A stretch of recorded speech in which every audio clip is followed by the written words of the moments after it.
তাকিয়েছি আনতে গেছি। Hello everyone, welcome back to our channel. আজকের ভিডিওটা আমার কাছে সত্যি অনেক স্পেশাল। আগের শর্ট ভিডিওতে তোমরা দেখেইছিলে আমি আর আমার হাজবেন্ড প্রথমবার আমার বান্ধবীর বাড়িতে ঘুরতে গেছিলাম। সেই পুরো দিনের কিছু সুন্দর মুহূর্ত তোমাদের সাথে শেয়ার করছি। সকালে পৌঁছতেই দেখি শুধু সকালের খাওয়া দাওয়ার জন্য কত কিছু আয়োজন করেছে। ডাল হয়ে গেছে, এত কিছু ভেজেছে জিসা, পটল ভাজা, মাছ ভাজা, ওমাগো চাটনি, ডিমের ঝোল। আবার কি সুন্দর লাগছে ঝোল, যেটা আমি আমার বান্ধবীকে ওস্তাদি করে করতে বারণ করেছিলাম, এত কিছু তাও করেছে। আর এখন আমি আলু মাখছি, আলু সেদ্ধ। তোমরা দেখতেই পেলে শুধুমাত্র সকালের জন্য এত কিছু রান্নাবান্না করেছিল, আমি একটু হেল্প করে দিয়েছিলাম, তারপর খাওয়া দাওয়া করে নিয়েছিলাম। তারপর আবার আমাদের জন্য ছিল আরেকটা দারুণ সারপ্রাইজ। জিসা আর দাদা নিজের হাতে বানানো একটা সুন্দর হোমমেড কেকটা আমরা দুজনে মিলেই কেটেছিলাম। দাদা বাড়ি, আশা দাদা বৌদির বাড়ি কে আগে স্পেশাল তোমরা খাবো। আমি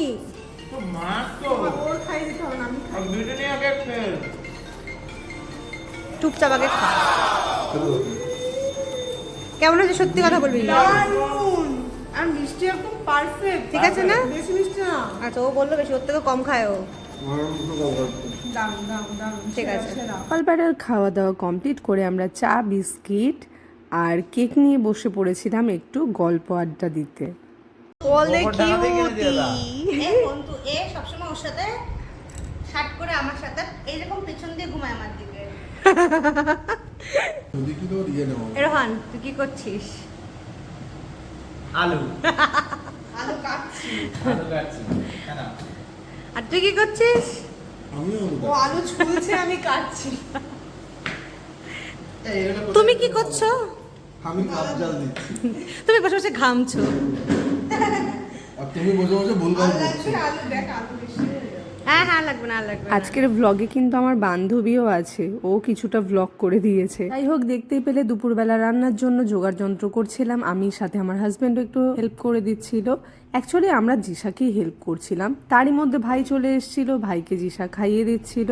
তারপরে আমি আর জিসা দুজনে মিলে লেগে পড়েছিলাম দুপুরে রান্না বান্না করার উদ্দেশ্যে। আমি জিসাকে হেল্প করে দিচ্ছিলাম, সাথে আমি একটা রেসিপি ওখানে করেছিলাম, সেটা একটা শাক আলু দিয়ে মাছ দিয়ে ঝোল করেছিলাম। এবার চলো তোমাদেরকে দেখাই দুপুরবেলা আমরা দুজনে মিলে কি কি রান্না করেছিলাম। ফ্রাইড রাইস, সাদা ভাত, পাঁপড়, বেগুনি যেটা জিসা করেছিল, তাছাড়া আমি করেছিলাম এই শাকের ঝোলটা, আর দেশি মুরগির মাংস ছিল। আর আগে তো তোমরা দেখেইছো সকালে কি কি রান্না হয়েছিল, সাথে রায়তাও হয়েছিল। আর এই সব কিছু দিয়ে সুন্দর করে সাজিয়ে রোহানকে, মানে আমার হাজবেন্ডকে খেতে বসিয়েছিল ওরা। তো প্রথমে জিসার ভাই, দাদা আর আমার হাজবেন্ডকে খেতে বসিয়ে দিয়েছিলাম। তোমাদের সাথে শেয়ার করি একটা জিনিস, সেটা হলো দাদার খুব প্রিয় এই মেনিটা সবসময় ওদের বাড়ির সামনে এসে বসে থাকে। তারপরে আমি আর জিসা দুজনে স্নান করে খেতে বসে পড়েছিলাম। আর এই যে সুন্দর ড্রেসটা দেখছো, এটাও ও আমাকে দিয়েছিল। আমি আর জিসা দুজনে খাওয়া দাওয়া কমপ্লিট করে আমি চলে গেছিলাম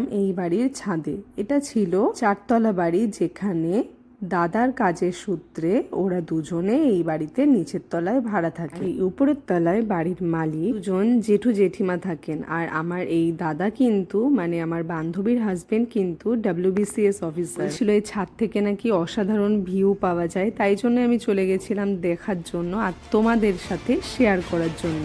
তো তোমরাও একটু দেখে নাও।